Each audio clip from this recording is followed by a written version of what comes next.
ላውዴቱር ኢየሱስ ክርስቶስ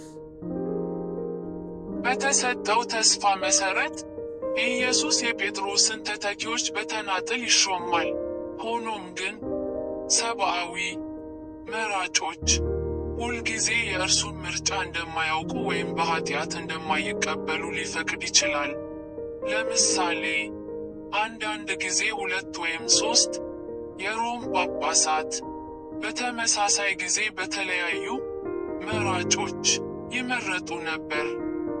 እንዲሁም ምናልባት ከእነዚህ ውስጥ አንዳቸውም በኢየሱስ አልተመረጡም ወይም ምርጫው በስልጣን ላይ እንዳልነበሩ ያመለክታል።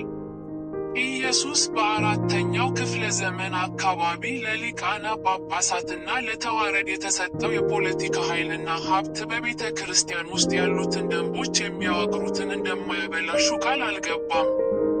የጴጥሮስ እውነተኛ ተተኪዎች ግን በካቴኪዝም ውስጥ ከኢየሱስ ትእዛዛት ነፃ እንዲሆኑ በፍጹም አያደርግም ወይም አይፈቅድም።